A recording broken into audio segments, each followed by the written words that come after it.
But can you actually love God and not love the country? At saka ang pagkampi po ngayon na Pas Joby, ayon sa kulay, ayon sa partido, hindi na talaga kung ano yung totoo. If the system of our government na ganun pa din ang kalakaran, I think it's very hard to change our nation. Teka ko.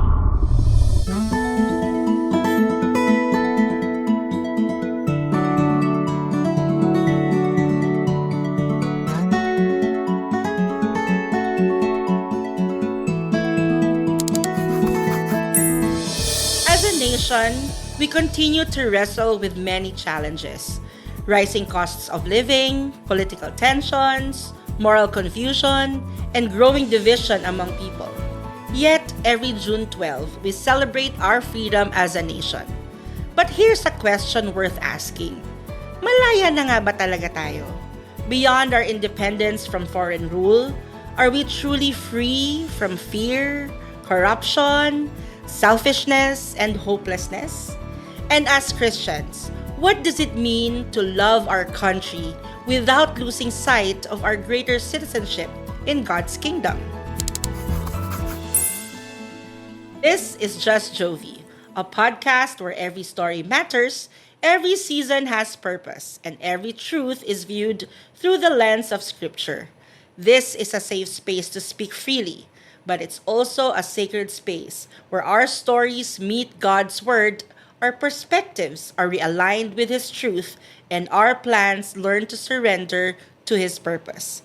In celebration of Philippine Independence Day, we're having a real conversation about Diyos at Bayan. No pulpit, no platform, just people having an honest conversation. Welcome to Just Jovi. And joining me today are two men of God who faithfully served both church and community.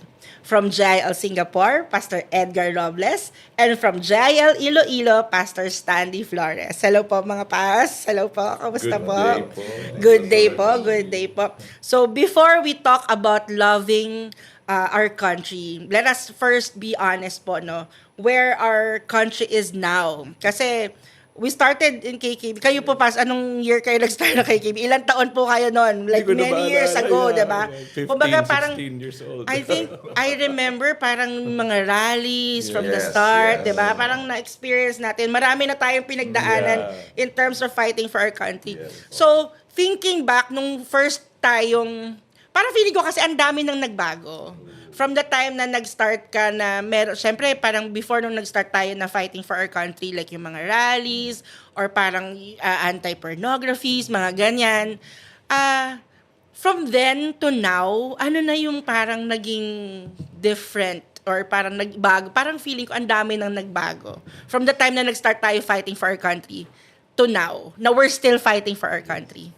Sige, Pas. For me po, Pastor Jovi, ang nakikita natin that it got worse. It really got worse rapidly, quickly.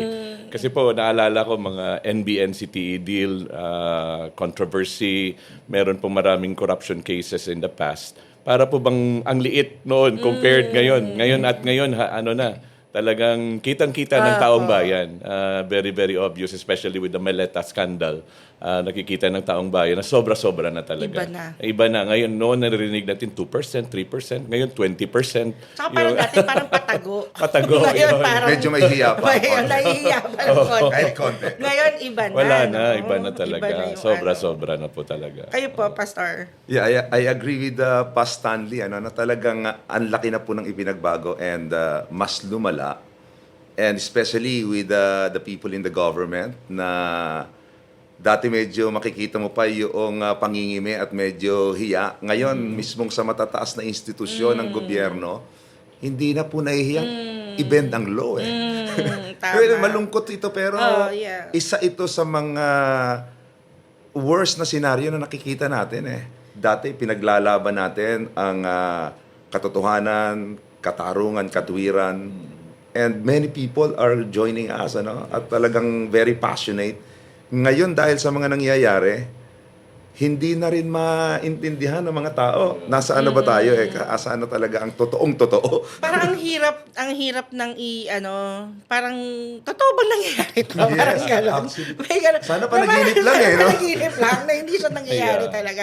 So given that na yun yung sitwasyon po ng Philippines, where do we draw hope? Na parang, 'di ba? Parang feeling ko parang ako kasi since tayo magkakasama po tayo sa KKB nagsimula. Tapos parang ang tagal-tagal na nating lumalaban, parang more than 10 years, 'di ba? Like parang tapos things are getting worse. Like parang meron pa ba tayong aasahan na parang mababago pa ba to? Aside from the Word of God, which is the most important, na huhugutan natin ng pag-asa, Pastor Jovi, every time I see my children, I see your children, children po ni Pastor Egay, when I look at their face, doon po ako humuhugot ng pag-asa. Nakakaiyak naman yun. Hindi, totoo po. Totoo din, Whenever oo. I look at them, para bang I'm praying na if it's not in our generation that this nation will be changed, sana sa kanila. Sana values will change, priorities will change, the culture will change, and then, of course, ang systemic corruption sa Philippines will change, and I hope they will make a better stand and better opportunity kasi nga they are learning from what is happening right now. Yeah, kasi parang pag iisipin mo, 'di ba? Parang pag naiisip mo yung society or culture na Yes. lalakihan nila tapos Yes. nakita mo parang ganito kagulo yung Yes. mundo. Parang parang natatakot ka for them, 'di ba? Kaya talagang tama po, Pas Jovi. Talagang tayo, batang nagsimula, lalo ka na, you grow up with this Yes. fight. Literally, you were born. Literal na dito ka pinanganak sa paninindigan at Yes. laban na ito.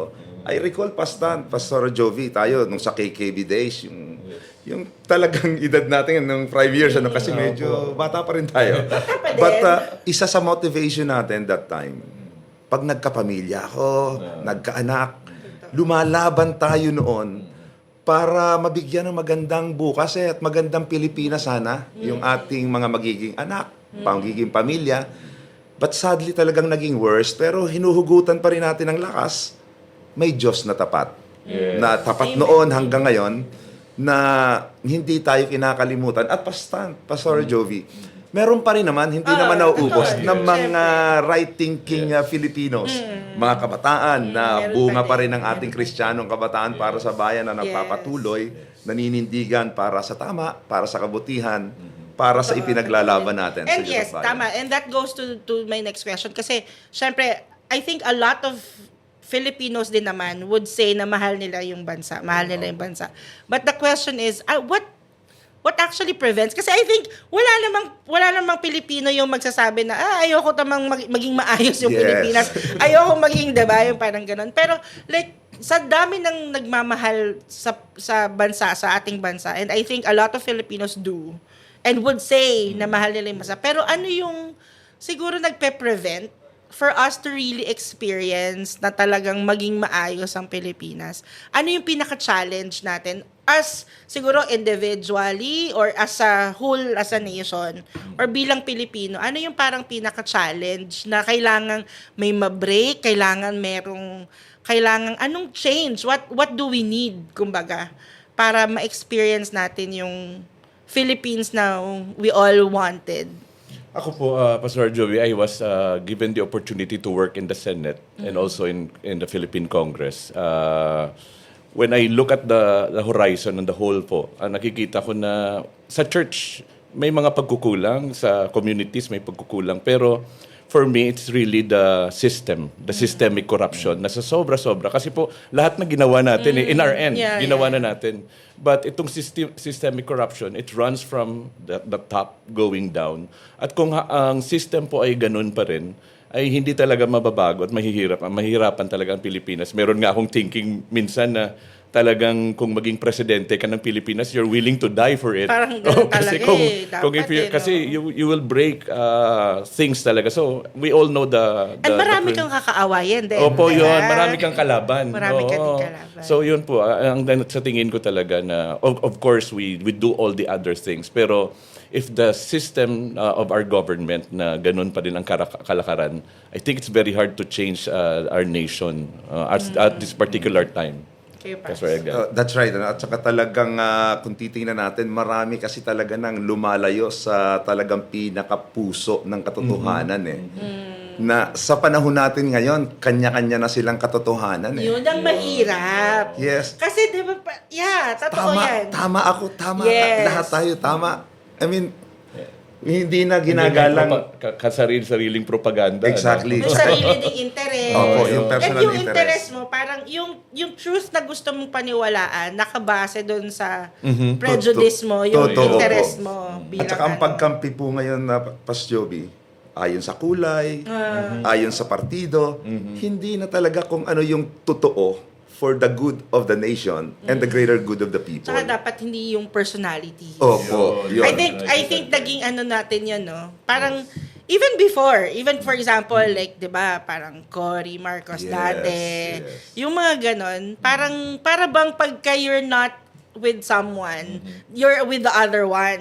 Or pag when you're with the other one, you're with the other one. Parang hindi ba pwedeng, teka lang, I'm not either both. I mean, I'm just like, I want Correct, the good Philippines, parang ganon. Bilang Kristiyano, hindi tayo sa kulay, sa partido, sa kampo. Yes. Ang kampong tinatayuan po natin, kampo ng Diyos Yes. Totoo po, yes. Na kung ano man ang partido, ano man ang kulay, pero ang isinusulong, align sa talagang agenda ng Diyos at makabubuti para sa bayan. Doon kasi tayo Kaya akala, Yes, namamangkae ka kayo yes, sa dalawang kilog. No. I think ang ganda din kasi like di ba tayo bilang JIL kasi tayo parang from the very beginning in-establish na ni Brother Eddie sa atin na tinuruan tayo talaga sa church na mahalin ang bansa. And I think for Christians, kasi of course, hanggang ngayon, for some reason, parang laging meron pa din na, hindi, dapat sa church lang, Kristiyano ka. But can you actually love God and not love the country? I think it's a contradiction, no? Kasi po, if you look at it from the biblical perspective talaga, John 3:16, for God so loved the world, He gave His only begotten Son. But there is 1 John 3:16. Nakasulat naman doon na you should lay your life for your brothers. So in other words, hindi pwedeng love God para walang love neighbor. So when you love your neighbor, that includes your Yun pala country. yun. Oh, yun. Yun din yun. So, No? Namimiss siguro nung marami. Yes. Na parang parte ng pagmamahal natin sa Lord, yung pagmamahal din sa iba. Kaya nga po hindi aksidente, imagine, no, Kristiyanong kabataan para sa bayan. Ang ating famously, we are known for Diyos at bayan. Yun po, it's always na tayo, and of course, I believe maraming Filipino ganyan din, katulad natin na nagmamahal sa Diyos at sa bayan. At saka Pas, talagang tama Una talaga yung pagmamahal sa Diyos. Nung tinanong si Jesus, what's the greatest commandment? Love God above all.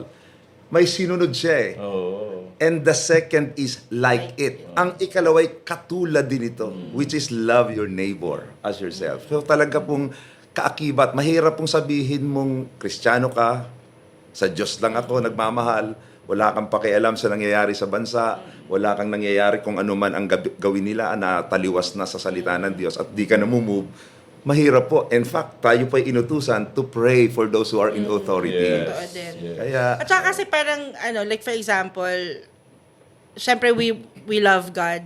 Tapos, syempre, pagka yung bansa natin, parang nabubuhay ng makasalanan. Kahit na Kristiyano ka, affected ka dun sa kung ano man ang nangyayari sa bansa. So like for example, tayo, 'di ba, we fight against tayo ng mga ungodly bills like yung mga same-sex marriage, abortion, divorce, ganyan. So parang tayo bilang Kristiyano ba, paano ba natin, practically po siguro, sa mga nanonood sa atin or nakikinig sa atin, bilang Kristiyano, how can we really participate or how can we really show na mahal talaga, bukod sa pagboto, syempre, karapatan natin at obligasyon natin yun, bukod sa pagboto, ano yung practical things bilang Kristiyano na pwede nating ipakita or gawin na talagang sabihin natin na mahal natin yung bansa. Kasi pwede naman kasing manood na lang diba? Like parang, okay. Mas convenient na At saka parang malungkot ka, okay, nalungkot ka, o tapos mag-celebrate ka kung may maganda. For example, tulad yan, yung parang may nananalo para sila Alex Ayala, parang ganyan, di ba? Or kung si Manny Pacquiao man lumaban before, parang, as Filipinos, we're celebrating, ganyan. Pero parang on a regular basis, bilang Kristiyano, how can we really show or or practically, paano ba tayo mabubuhay ng talagang mahal natin ng bansa? Siguro yung precedence muna na we are in a democracy. Kasi yung problema minsan ng ibang Kristiyano, when they look at the Bible, yung culture nung panahon na yun, na hindi nga nag-speak on particular matters kasi they were not under democracy. So you cannot speak against the Roman Empire. You cannot speak about You will die. You will die. You will die. So you are in a democracy. So naalala ko pa Sega yung Proverbs 31 that you should speak for those who cannot speak for themselves. So when you see injustice, you should speak. But equally important is living out the teaching of the Lord Jesus Christ. So you speak, that's part of democracy, and the Bible teaches us that. But at the same time, hindi kayong speak ka lang ng speak, pero hindi mo ba pinamumuhay yung teaching ng ating Panginoong Jesucristo. So you are the light of the world, you shine, you do what needs to be done, you help people, you do everything that the Bible tells you to do to help your neighbor and to make the society better for the glory of the living God. Ganun po. Parang hindi po ba na close ang mind natin. Kaya minsan nga po, pati area of public service, Christians do not go for it because they think na... They think, yes. Actually, parang tabu yun before Yes, Parang ngayon lang tayo talaga parang You gotta hindi. break Parang something. dapat na i-break na natin yun. Tama Yes. po. Well, That's right. Pastor Jovi, bilang isang nagpapastor sa labas ng Pilipinas, Yes, ano yun po? din, no?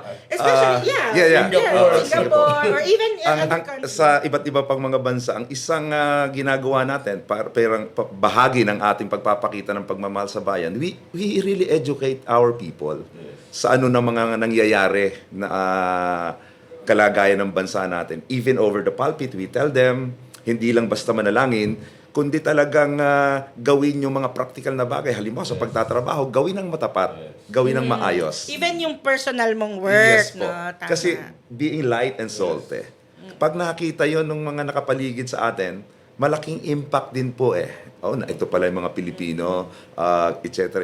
nagtutulungan, nagdadamayan. So, in so many ways na, even kasi yung ating eye care, Pastor Joby, nasa international din po yan Yes. So, yung mga kababayan natin na nangangailangan ng tulong, we help them. Bilang pagpapakita ng ating pagmamahal sa bayan. Tama.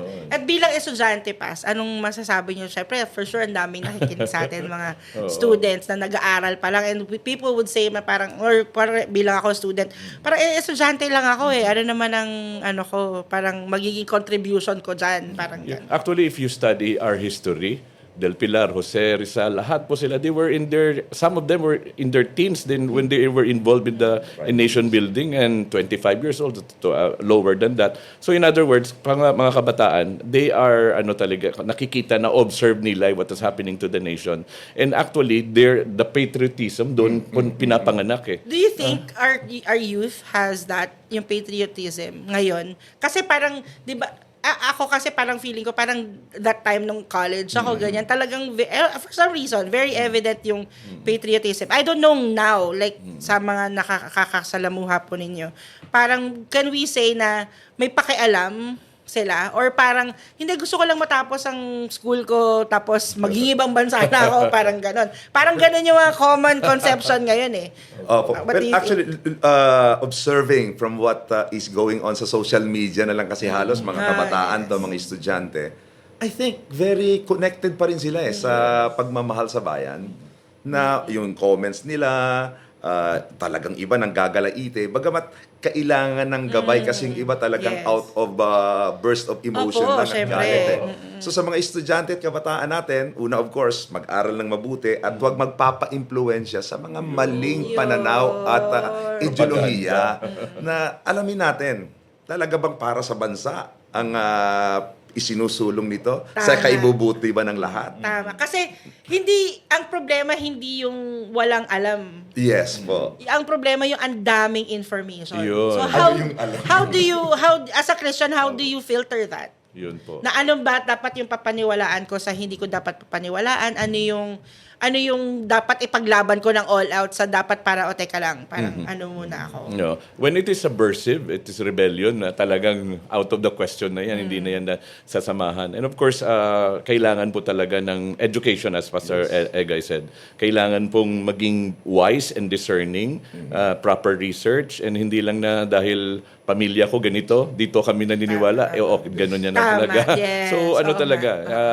kahit po whatever group we think we are nagpapanik or bias tayo, kailangan po talaga ng proper research and of course, antayin din kasi things develop. I mean, sometimes things na ganito na pero So, una muna panood, hindi pwedeng ganyan muna kasi mayroon pang ganito. Ang dami pong propaganda kasi ngayon and as we have all heard naman, some propagandas are well-funded. So, minsan sila ang naririnig, hindi naririnig yung iba. Dahil nga po lumalabas, of course, we respect our media and of course, social media at the same time. Pero everyone is entitled to their opinion but you should be wise and discerning talaga sa lumalabas, nakikita at nababasa. Correct. At nabanggit mo talagang ang daming black propaganda. Ngayon talaga, Pas Joby, malilito kayo sa dami ng boses, sa dami ng pananaw. So bilang mga Kristiyano, lalo yung mga Kristiyanong kabataan natin, ang pinakabasihan talaga natin, of course, salita ng Diyos, the Bible. Yes. And whatever is going on sa bansa po natin, legal, usapin, sa Senado man, saan man, wag po natin kakalimutan, meron tayong konstitusyon na dapat na Totoo iginagalang. din, yes. Na siyang parang tumata yung pinaka-Biblia ng bansa. So, the Bible and then the Constitution. Totoo. The rule of law must still be upheld. Na hindi porke mas maraming sumasay dito, mas maingay itong Or mukhang mas propaganda mabait nito. to. Mukhang mas mabait, Diba? mukhang mas okay itong black propaganda na ito. Doon na tayo, no. Susuriin talaga natin. Biblia, konstitusyon natin, tama ba yung due process? Due process, totoo din. So talagang maging maingat po Tama talaga. din. Opo. Ito, feeling ko parang napaka-importante itong tanong na to. So, kanina nabanggit nyo pa na, syempre, hindi porket yun yung stand ng pamilya mo, yun na yung stand mo, kailangan mapanuri ka, ganyan. So, question is, how do you protect the peace sa family or even sa church, sa mga kapwa mo Kristiyano, even yung, syempre, kapwa mo Kristiyano, kasi iba-iba pa din yung stand. How do you protect na yung peace among all of you, na parang kuwari sa pamilya magkaiba kayo ng stand or sa church magkaiba kayo ng stand. Siyempre, meron din tayong parang may tawag yung regional, 'di ba? Yung po. dito sa region namin, ganito. Ganito.